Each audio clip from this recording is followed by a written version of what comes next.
Hey, there you are. What's up, man? Hello. Hey, how you doing? I'm good. How are you today? Not too bad, Joe. Nice to see you. Yeah, I've been having a great time listening to, well, hold on, my background's snarfing it, but Ode to Joe has been a lot of fun. I've been listening to it all weekend. Oh, that's great. Yeah, there's a whole lot packed into that record. Yeah, for sure.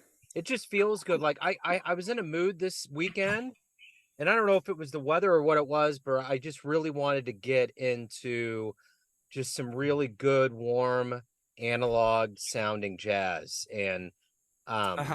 at one point, I got a stack in the mail, and I was kind of going through. I'm like, no, this isn't it. And then I came across Matt Kane, who's from Kansas City. He's now up in Jersey. I love his stuff, and that got me through. But I went into Shorty Rogers, and then yours came the next day, and I popped it in. And I was like, this is what I was looking for all weekend long. Well, thanks, man. That really hits the spot to hear as the artist. I mean, I made it because I love it. I'm Yeah, going for a certain aesthetic. I really like have a sound of like a really clean, swinging, like really informed, a thoughtful kind of a sound and nuanced approach. And to me, the spirit and character of it, is like really important. yeah, Um, and like with Steve, like you were talking about the sound, it's just the analog. You said the analog sounding jazz. I think and the whole thing is to just like, please just get what we're doing. Like yeah. just record what we sound like and just get that and that's it. But just get it really well, and he really does that really well. So yeah, cool. It's that cerebral cloud walk. It's the reason why we get involved with it to begin with. It's just that warm serum that we love, and we want more and more of it. It's like we're good legal drug users.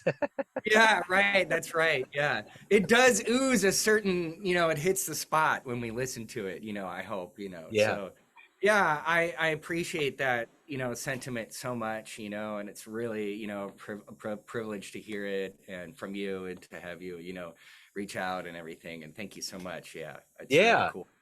So it's your fourth release, and I'm curious, you're paying homage. So talk to me a little bit about how this came about, who you're honoring, kind of what went into it. Yeah, so actually, I did like I was in Capitol for like 5 days actually in 2018, and I actually recorded like three albums or so, maybe more. Um, and my son at the time, my wife and I were trying to have a son, and then we did around that time, and so I took some of the ballads and warmer tunes from this session, and I put out an album, called Oh Hugo, which I was sort of compelled to do because I put out an Eau Clara I have for my daughter, Yeah. actually, and it did really well. It was like an independent release and did really well for that and everything. And so that Oh Hugo was like checked off the list. And so then I had, like this collection of the really, something I was tying them together. And so for me, it was like the approach that I was kind of taking. Because in my career as a percussionist, I sort of have to pick and choose my approach, when and how and where. And what I was doing on all these tunes was really, it was like kind of a direct application of everything I had been working on with Joe Morello when I studied with him around like 2004, 2005 or so. And he was so great. And so, yeah, it just made sense to sort of, just tribute him with this project. And then also I just, if you don't tell people where you're coming from too, then, they don't always know, Right. so, but, Joe, like he had a really defined technical approach, and all the best drummers really in the world across all styles, all would go to him to work out, the how they played, like how the stick bounced, how efficiency, things like this, technique in their playing, but he was also really quite, even though that's what he was known for, he would always say to put the music first, and he was actually very musical in his approach, his pedagogy, at least with me personally.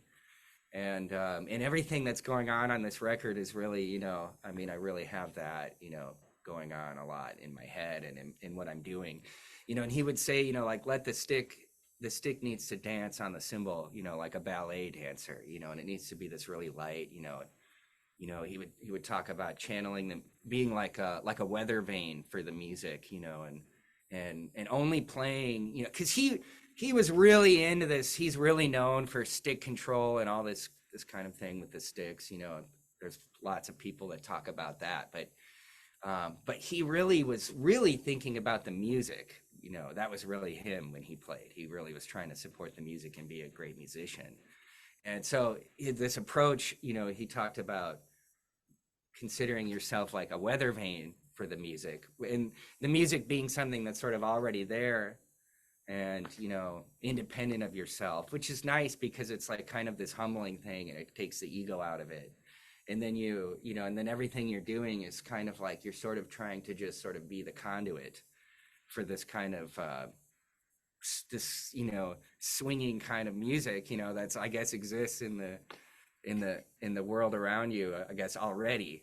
Yeah. So yeah, it's in that, and all of that, and then the time feel and everything, really, yeah. So it just made sense, to do this project and, draw attention to him and how he played in that way.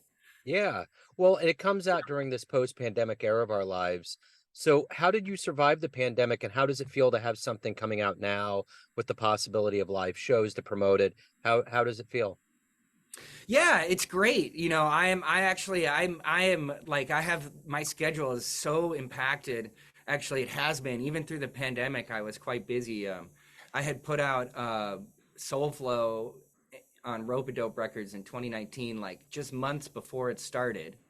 And through the pandemic, I was doing all kinds of like online festivals and things, on Rope-A-Dope, and I produced a lot here. Actually, you can see in my rehearsal space, like, this is my symphony job this week. Actually, the bass drum back there, Yeah. and then I have a few concerts coming up in a few weeks where I'm doing new music for drum set and sampler pads, actually. Cool. And then I got some Bach going on back here, and then Yeah. here I'm going to be performing next week this duet. It's this percussion duet about 42nd Street, New York City. And the other part I've recorded, and I'll have a video, and I'll play it along with the video. So like, just all these kinds of things, I have going on. I've kind of been, even through the pandemic, I was pretty much, it was almost like business as usual. Although it's just it is great to be out playing, music with other people again. But Yeah. then in spring of 22, I had this Oh Hugo release, and I toured out to the East Coast on that, and that was kind of part of this. It's the same band, and a similar aesthetic, but slightly different approach. So yeah, the pandemic it did empower me technologically quite a bit. I just did last week. I was doing the Tina National Broadway tour, and half of the percussion book was like on the sampler pad, and I had been really empowered to, I mean, that was like, it's like no problem, because during the pandemic, I had the composer dedicated this drum set solo to me with sampler pad and drum set, which is like part of this concert that I'm doing soon here anyway. Don, how did this journey begin for you? How did this jazz journey start for you? Well, for me, I always have seen myself at the core as a jazz musician. And it was like in middle school. I mean, I did it at home and listened to jazz. There was a lot of jazz in the Eau Claire, Wisconsin area where I came from. It has a vibrant creative music scene, but in middle school, I got a scholarship to go to a jazz camp in the Northwoods of Wisconsin, Shell Lake Indian Head Arts Center. It was run by Dominic Spera from Indiana University, Bloomington, and some faculty from there would come up and teach, as well as the University of Wisconsin Eau Claire, which had great jazz bands and a great professional music program going on. And a lot of players from there would go out to the coast and have great careers, and so it was really inspiring. There was a big soup of jazz there, and I got to go to this camp, and I was hooked, and I did drum set there with Ron Keyser, Jeffrey Keyser's dad, actually, who plays piano on the albums. Actually, all the albums I've done with the septet is really gracious of him, and all the musicians that play are just wonderful. They all sound so good on the album, and everybody put their heart and soul into it. They really, they appreciate the experience of being able to come to a hallowed studio and record straight up jazz, and improvise and get to just play, and speak and be themselves, in that kind of a way, which it doesn't happen as much, I think, I guess nowadays, I think Yeah. in terms of that approach. So, it's a really, there's a good feeling, on it from that as well on the album. Yeah. So what was the first live jazz show that you ever saw that blew you away or made you want to really go after it harder? Wow, I think it would be at that camp as a Yeah. middle schooler, really, yeah, because it was night after night, great jazz musicians, Yeah. on stage playing.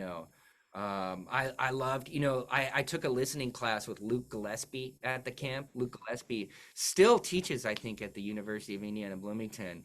He's had a long, long teaching career, but it was how to listen to jazz, and it was so detailed, the form and structure, the harmony. Man, what's this cat doing on the bridge?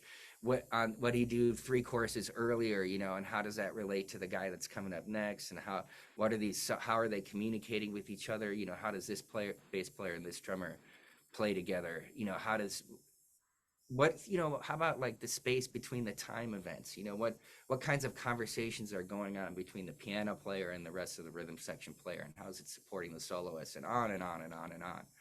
And it was just amazing to me, and I just thought it was the most beautiful art form, and it's just such a wonderful thing, and it's just always been such a source of joy and also a pursuit. And then and then later I studied with Mr. Keyser at the University of Wisconsin Eau Claire, and they have this excellence is emblazoned on their university seal.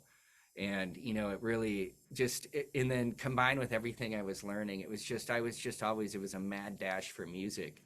But those early concerts at Shell Lake really, yeah, they really inspired me. The faculty big band there with Dominic Spera playing trumpet, and Ron Keyser playing drums, and a lot of great players there. And then I saw Michael Brecker and Byron Stripling and all these great players. And then at the University of Wisconsin Eau Claire, I got to play with so many great players there as well and everything. So, I had a constant feed of inspiration. Even locally, in my actually, because I actually grew up in Menominee, Wisconsin, which is a pretty small town.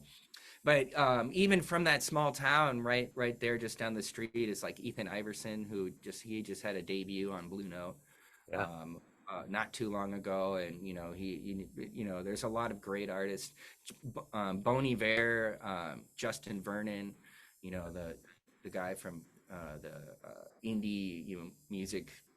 I guess they're kind of like, indie champions, I guess, nowadays. But Bon Iver has a lot of fans and everything. And there's so many artists like that from this little area that I came from. It's just, that's kind of what we did there, I guess. Maybe it was in the culture. It's like we would just all be getting together and playing music all the time, and lots of inspiration. Yeah. I mean, I was playing all the time with my friends, all the time, every night, every day, out, in the clubs and in the bars. So I kind of like, that's sort of where you know, what I kind of came up doing. Yeah. Well, there's I so many aspects that go into you being a professional musician. What do you like the best about it? What is it that you look forward to the most?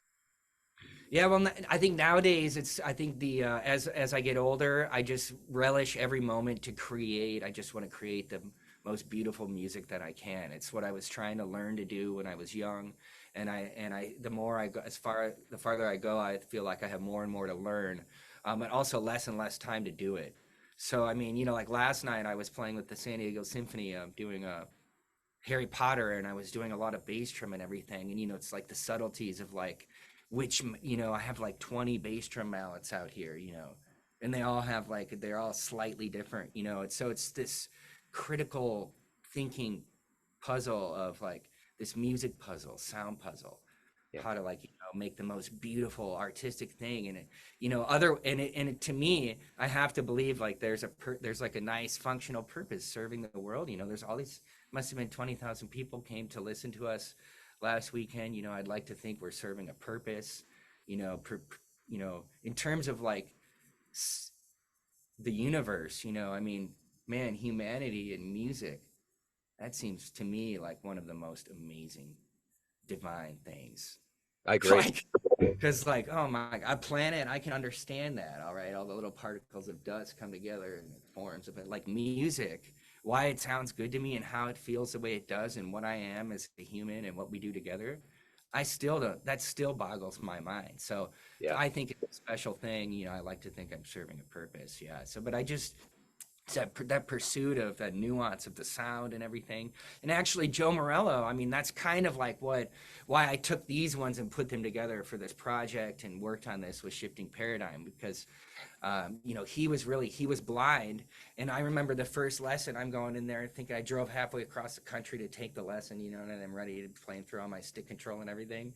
And he can, it's like without even looking, he can hear these details of like how I'm holding the stick, and he hears those subtleties of sound come from the pad, So there is that, and that's kind of like I'm trying to like get at that same thing with this record of like, a lot of great jazz drummers, they were trying to play timpani in the orchestra, and there's a lot with touch and feel when you're playing with mallets and everything.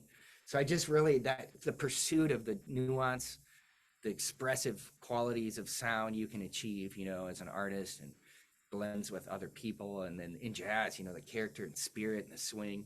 I've always been trying to become my best. I mean, it's like 90%, the drum set's always there. I mean, it's like you're even all these years of your life and you're trying to like find your new, I'm trying to develop my own ideas, Yeah.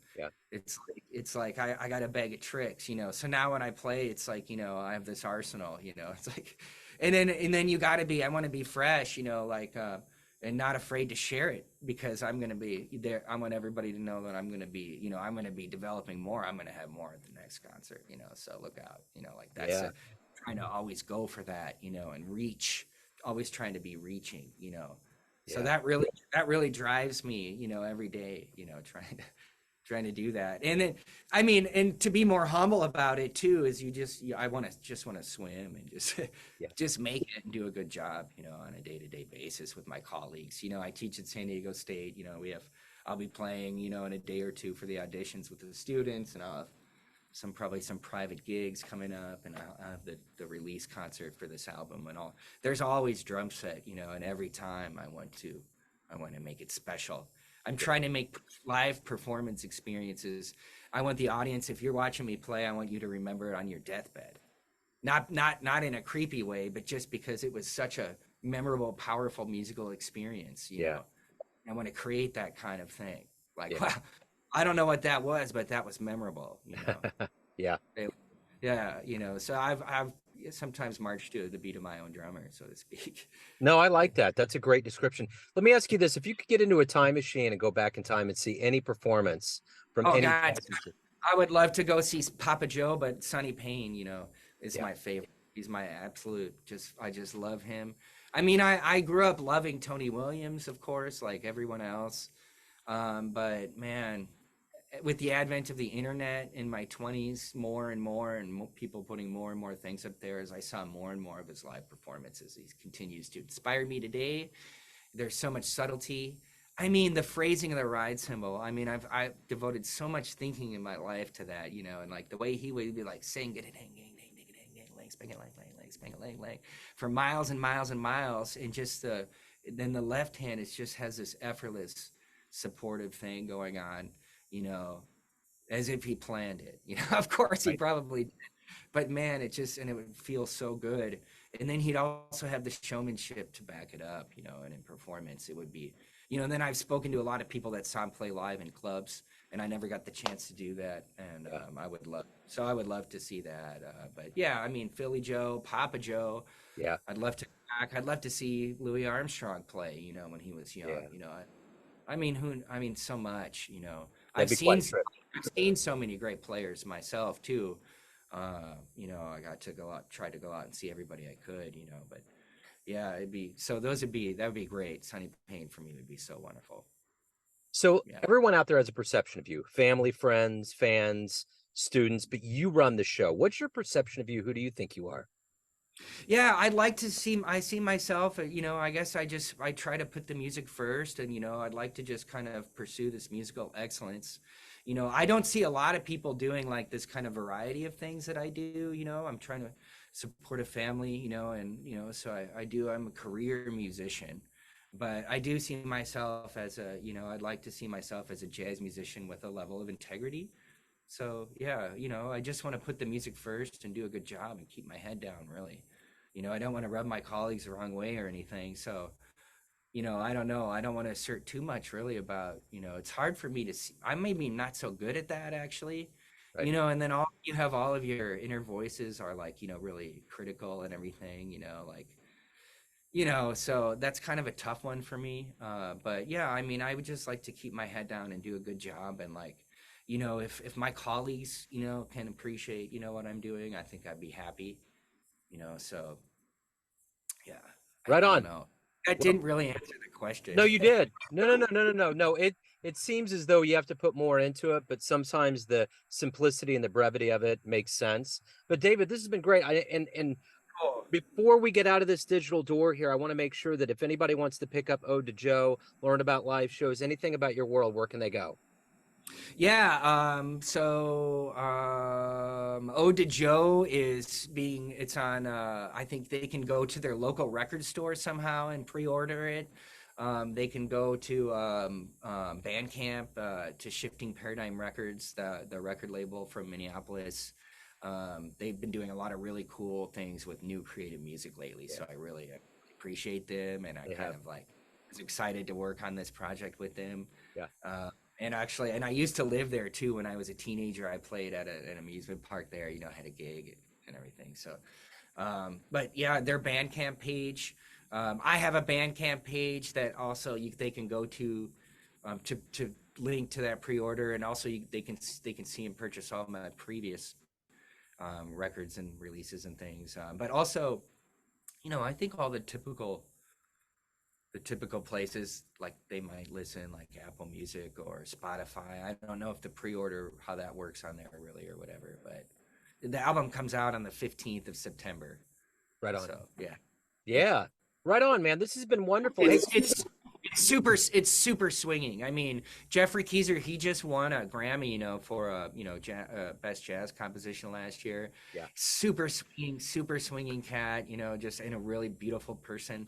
And also the son of one of my first drum set teachers. It is true. Like when I play with him, I do feel like it's a nice little link up. And then, man, Bruce Foreman's really sounds really great, and Bob Shepard's killing on saxophone. He's such a great guy, and it's just really great to have these guys play in my band is a really wonderful thing. Just great musicianship, like whatever instrument you play in jazz, there's so much here in terms of the history.